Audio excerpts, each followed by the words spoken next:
할렐루야. 아멘. 우리는 항상 하나님께 영광을 돌리며 감사하며 기뻐해야 합니다. 그럴 때 하나님이 더 기뻐하십니다. 오늘날의 사람들을 보면 모든 것에 대가를 바랍니다. 물건을 사면 돈을 주는 게 대가죠. 돈을 주고 사는 것입니다. 그런데 이런 물질 만능주의가 점점 팽창해지자 정말 희한하게 선물도 대가를 생각합니다. 선물은 무엇입니까? 기쁨으로 주고 기쁨으로 받는 것입니다. 그런데 선물을 주면서도 마음이 편하지 않습니다. 예를 들어서 보면 저희도 이제 경험한 것인데, 저희 아이들이 어릴 때 어린이집이나 유치원 때부터 생일 잔치를 합니다. 그리고 또 이제 자기 생일이 되면 다른 많은 친구들을 집으로 초대하기를 원합니다. 왜냐하면 가급적이면 많은 친구들로부터 생일 축하를 받고 싶기 때문입니다. 그런데 친구들이 생일 선물을 가져옵니다.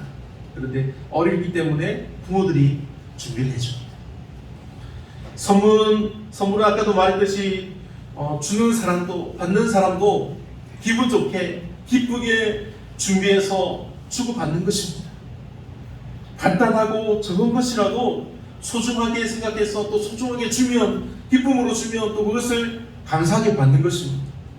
그런데 어느 순간부터 이것이 부담스러워지기 시작했습니다. 선물은 정성과 마음이 중요한데 얼마짜리를 사서 줄까 하는 그런 걱정이 앞서기 시작합니다.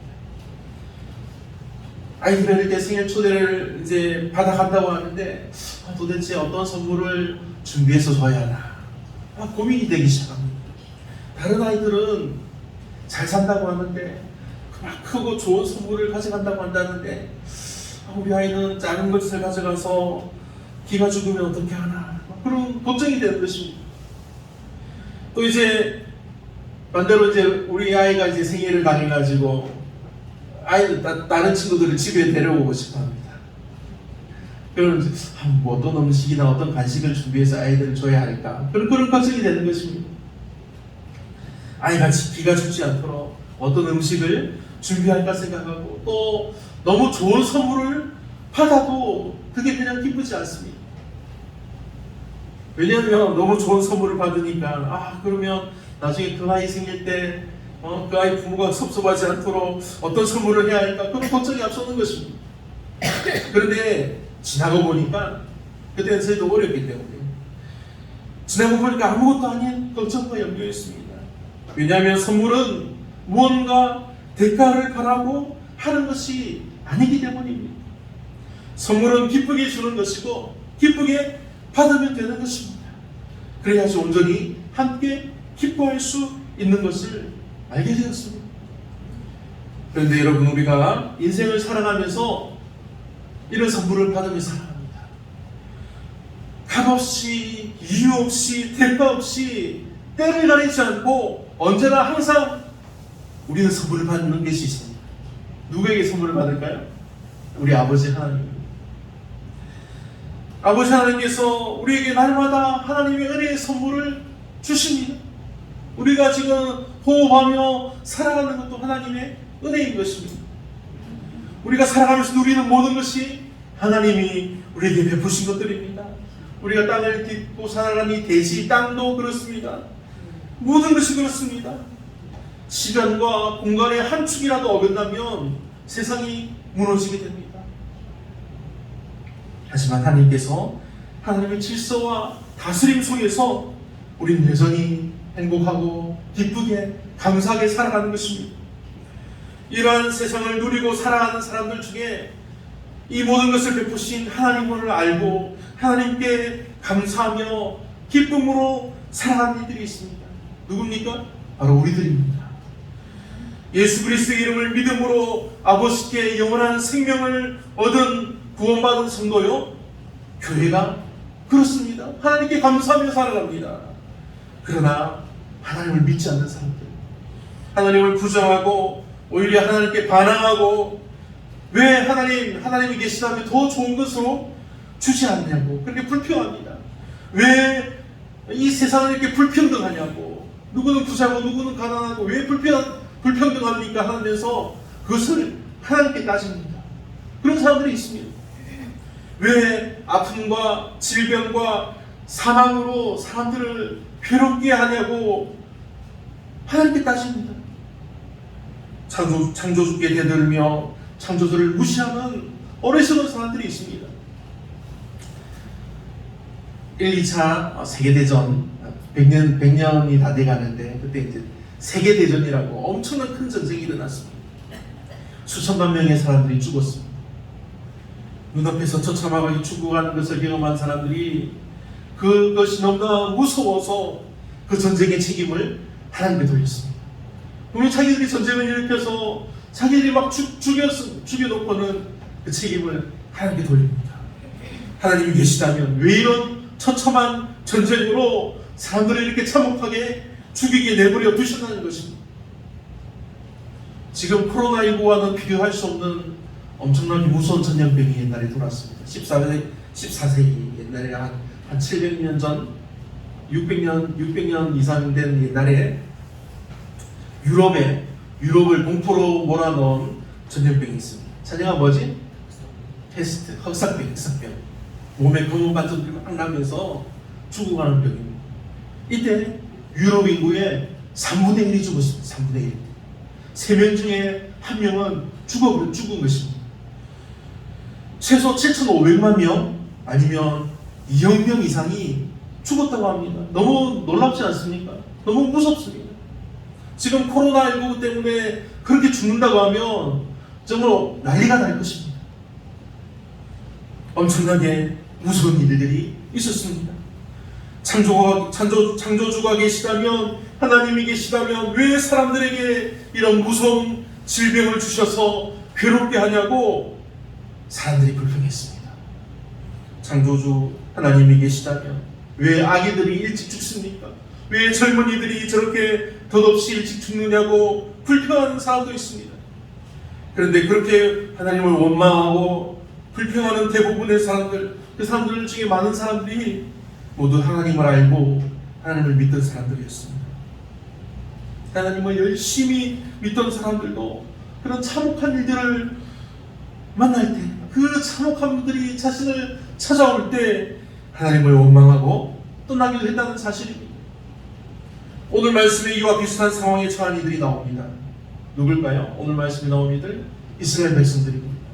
하나님의 백성 이스라엘이 바로 그들입니다. 지금 이들이 하나님께 불평하고 있습니다. 누구의 죄도 아니고 이스라엘 백성들 자신들이 지은 죄로 인해서 하나님께 징벌을 당합니다. 혼란을 당하고 있습니다. 그런데 그것을 하나님께 불평합니다. 자신들이 망하게 된 것을 하나님께 따집니다. 하나님, 이게 망할 정도로 큰 죄입니까? 하면서 오히려 하나님께 대드는 것입니다. 자신들이 다른 이방 민족들로부터 침략당하고 빼앗기고 죽임을 당하고 잡혀가는 것을 보면서 하나님께 따집니다. 하나님, 우리는 하나님의 백성이지 않습니까? 왜 저 이방 민족들에게 우리가 죽임을 당해야 합니까? 우리의 죄가 그렇게 큽니까? 그렇게 하나님께 따지는 것입니다. 불평합니다. 그래서 하나님께서 말씀해 주십니다. 오라, 우리가 변론하자. 오라, 우리가 변론하자. 왜 그렇게 하느냐? 이유를 대고하라. 그렇게 말씀하시는 것입니다. 3절부터의 말씀입니다. 이르시기를, 내 백성아, 내가 무엇을 너에게 행하였으며 무슨 일로 너를 괴롭게 하였느냐? 너는 내게 증언하라. 이스라엘 백성이 아무 말도 못합니다. 자신들이 지은 죄를 알기 때문입니다. 내가 너를 애굽 땅에서 인도하여 되어 종노릇하는 집에서 속량하였고 모세와 아론과 미리암을 너희 앞에 보냈느니라. 하나님이 그들을 이끌어내신 것을 말씀하십니다. 내 백성아는 모압 왕 발락이 꾀한 것과 부올의 아들 발람이 그에게 대답한 것을 기억하며 시딤에서부터 길갈까지의 일을 기억하라. 그리하면 나 여호와가 공의롭게 행한 일을 알기라 하실 것입니다. 이스라엘 백성들이 아무리 실수하고 잘못하고 죄를 지었어도 하나님께서 그들과 동행하여 주시며 전쟁에게 이기게 하시고 계속해서 약속의 땅으로 인도하신 것을 말씀하시는 것입니다. 하나님은 공의로우신 하나님이십니다. 하나님은 자비가 끝이 없으시며 인자가 날마다 세워놓으신 아버지 하나님이십니다. 그리고 지금 이스라엘이 당하는 환난은 그냥 환난이 아닙니다. 세상이 당하는 환난과는 다릅니다. 세상이 당하는 환난은 그들의 민족이, 그들의 나라가 멸절당하는 것입니다. 이름을 잃고 모두가 진멸당하고 다 죽어 없어져 버리는 것입니다. 그것이 세상이 당하는 환난입니다.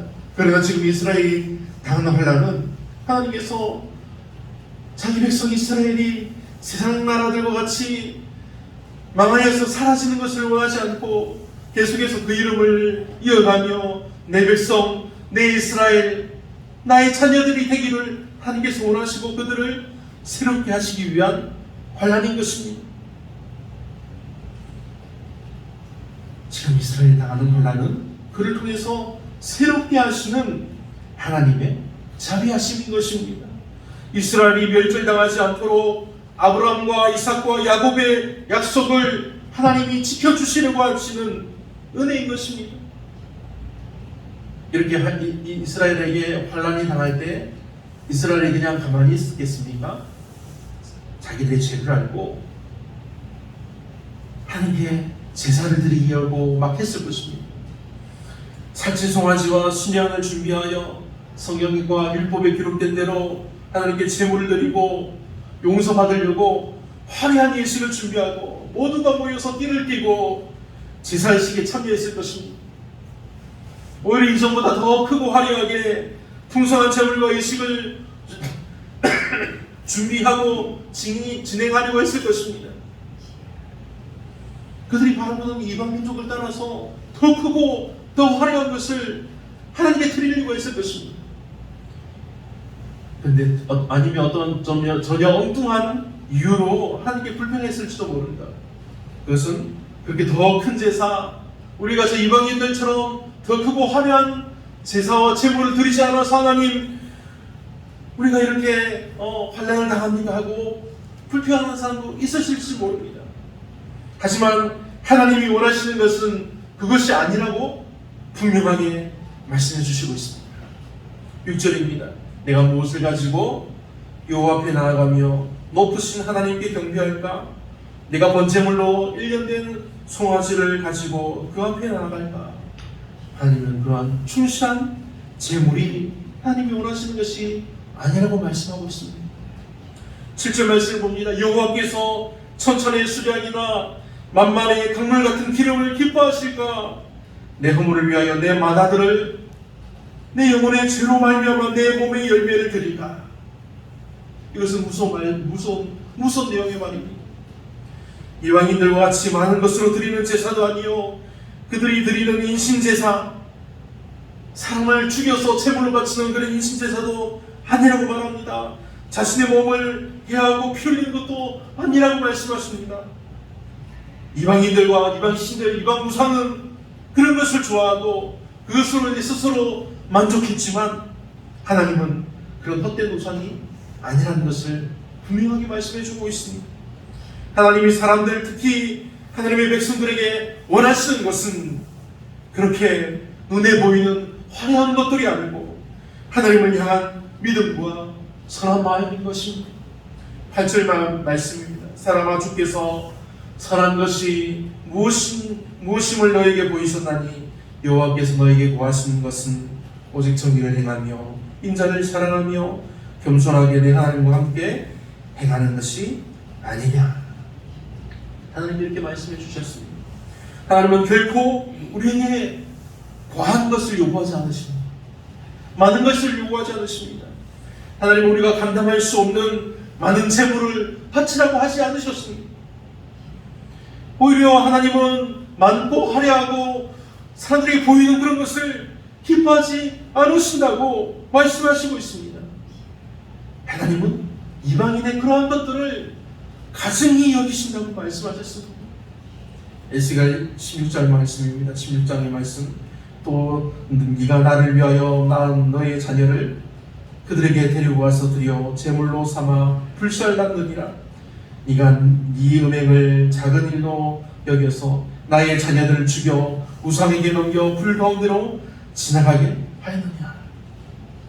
아주 대표적인 그런 인신제사, 사람을 들여서 바치는 그런 제사를 행했던 그것을 지적하는 말씀입니다.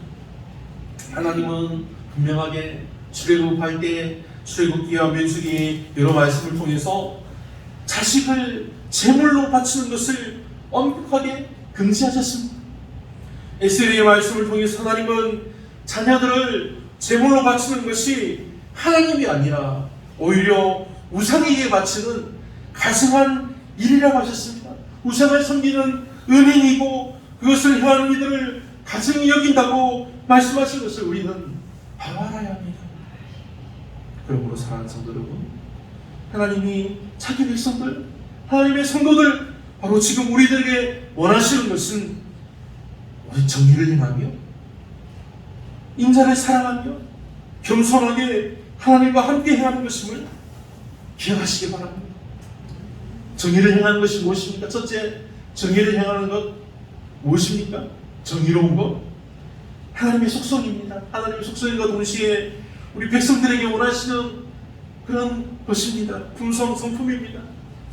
정의는 재판관이 바른 판결을 내리는 것을 나타납니다. 신명기와 여호수아의 말씀을 보면 바른 재판을 하는 것을 말씀합니다. 그리고 욥기와 시편의 말씀을 보면 하나님께서 행하시는 심판을 말하게 합니다. 정의롭다는 것이 무엇인지. 그리고 일상적인 삶의 행동과 특히 우리가 말하는 것과 또 우리가 생각하고 우리 사상과 마음 그 모든 것에서 우리가 드러나고 보이고 우리가 간직해야 할 정의로움과 정직함을 말씀하고 있습니다.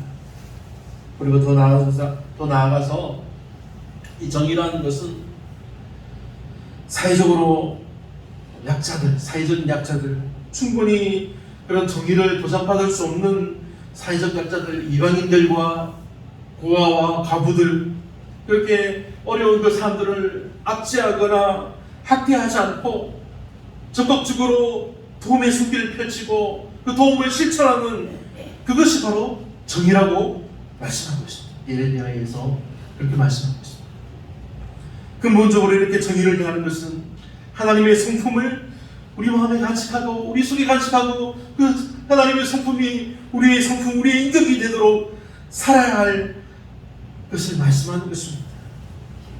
하나님의 정의를 우리의 삶 속에, 우리 생활 속에, 그리고 세상 가운데 드러내며 그것을 위해서 힘써 행해야 한다는 것입니다. 하나님이 이렇게 말씀하시는 것은 그만큼 이때 당시에 이스라엘 백성들이 정의롭지 못했기 때문입니다. 당시 이스라엘이 얼마나 악하게 행하였는지를 말씀하는 구절이 있습니다. 이 미가서 3장의 말씀에 있습니다. 미가서 3장 1절에서 4절의 말씀입니다. 내가 또 이르노니 야곱의 우두머리들과 이스라엘 족속의 통치자들아 들으라. 정의를 아는 것이 너희의 공분이 아니냐. 너희가 선을 미워하고 악을 기뻐하여 내 백성의 가죽을 벗기고 그 뼈에서 살을 뜯어 그들의 살을 먹으며 그 가죽을 벗기며 그 뼈를 꺾고 다치기를 냄비와 솥 가운데 담을 고기처럼 하는도다. 얼마나 악하게 행했는지, 그만큼 악하게 백성들을 다스리고 힘들게 했다는 것을 나타냅니다. 그때 그들이 여호와께 부르짖을지라도 응답하지 아니하시고 그들의 행위가 악했던 만큼 그들 앞에 얼굴을 가리시냐. 그들이 얼마나 악했는지 하나님께서 이렇게 말씀하셨습니다.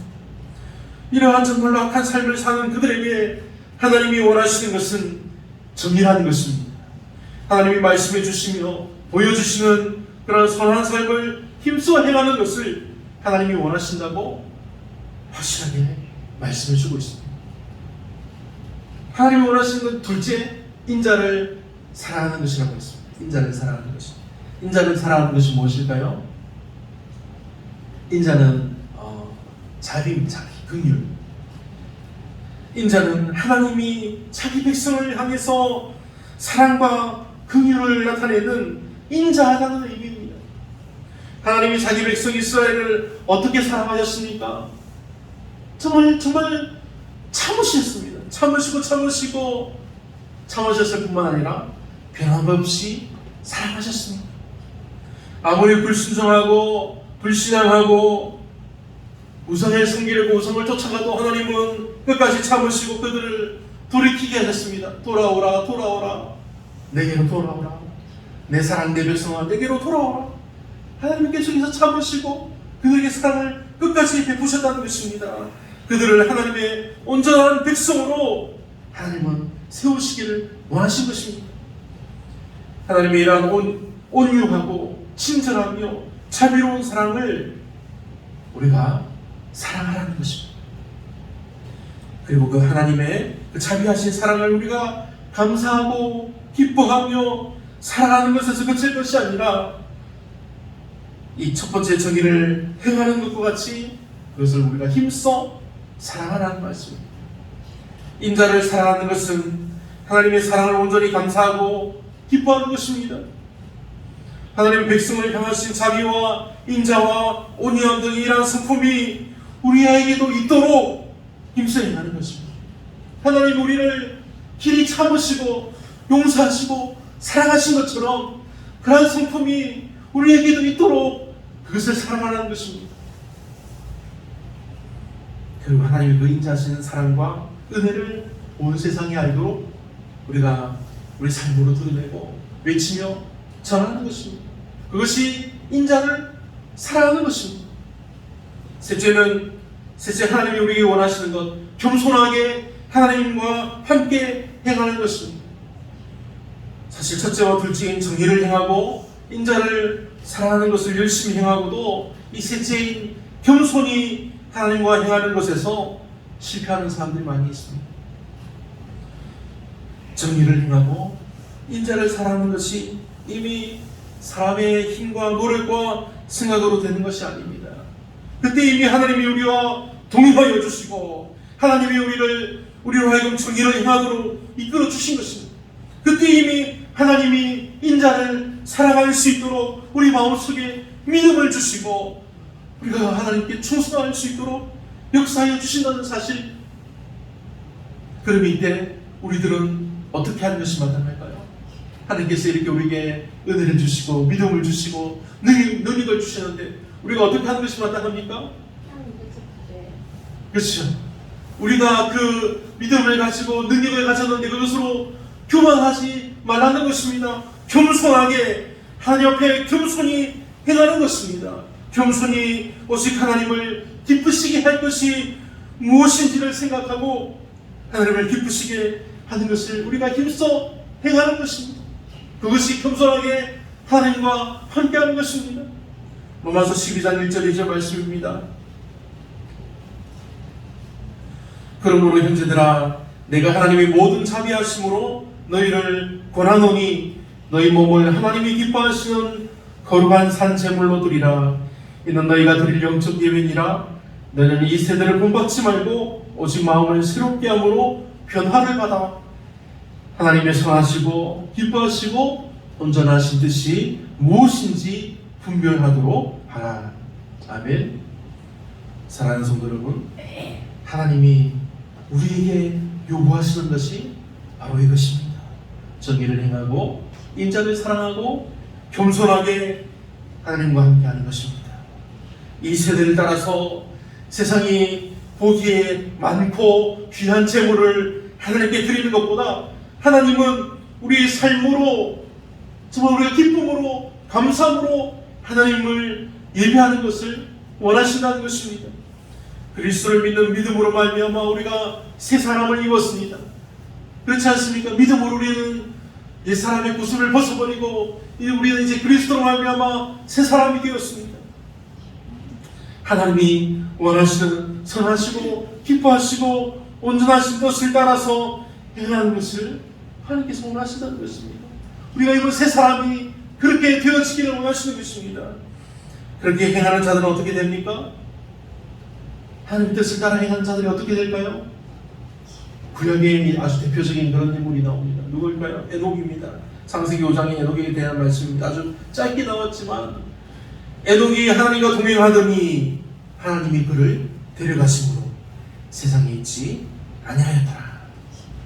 아주 짧은 말씀이지만 하나님과 동행하는 사람을 하나님이 어떻게 하셨는지 보여주십니다. 여기서 하나님이 그를 데려가셨다는 것은 다른 표현들을 보면은 이제 죽었다는 표현들이 있습니다. 그런데 여기서 하나님이 에녹을 데려가셨다는 것은 그것과 다릅니다. 죽음이 아니라 하나님과 300년을 동행하며 하나님을 기쁘시게 한 에녹을 하나님께서 하나님 나라로 하나님이 계신 곳으로 데려가셨다는 사실입니다. 들려 올랐다는 것입니다. 그러면 지금 예수 그리스도를 통해서 구원의 은혜를 얻은 우리는 어떻습니까? 우리 하나님 뜻대로 하나님을 기쁘시게 하면 우리는 어떻게 될까요? 하나님이 선하시고 기뻐하시고 온전하신 뜻을 따라 행하는 우리 믿음의 성도들은 주님이 예비하신 천국 하나님의 나라에 들어가서 주님의 영광에 온전히 참여하게 하신다는 말씀입니다. 그러니 사랑하는 여러분, 우리를 향하신 하나님의 말씀을 들으시기 바랍니다. 사랑하는 주께서 선한 것이 무엇임을 내게 보이셨나니 여호와께서 내게 구하시는 것은 오직 정의를 행하며 인자를 사랑하며 겸손하게 내 하나님과 함께 행하는 것이 아니냐. 아멘. 오늘 우리를 향하신 하나님의 선하시고 기뻐하시고 온전하신 뜻을 따라서 그 뜻을 따라 행하여서 아버지의 기쁨이 되며 그리고 정말 주님의 온전하신 영광에 참여하게 되기를 우리 주 예수님의 이름으로 축원합니다. 아멘. 기도하겠습니다. 사랑의 하나님, 아버지 하나님의 은혜 베푸심과 그 놀라운 사랑을 감사드립니다. 우리가 날마다 믿음으로 살아갑니다. 오직 주님의 은혜로 살아갑니다. 간절히 원하는 것은 우리의 모든 삶이 하나님께서 원하시는 삶, 하나님을 기쁘시게 하는 삶, 하나님과 동행하는 믿음의 삶이 되게 하여 주시옵소서. 간절히 원하오니 아버지의 마음을 깨달아 알게 하여 주시고 아버지께서 우리에게 하신 약속의 말씀을 믿고 그 말씀을 의지하며 항상 서로 섬기며 돕고 사랑하며 서로 함께 교회로 세워가게 하여 주시옵소서. 믿음으로 살게 하여 주시옵소서. 모든 말씀 감사드리며 예수님 이름으로 기도합니다. 아멘.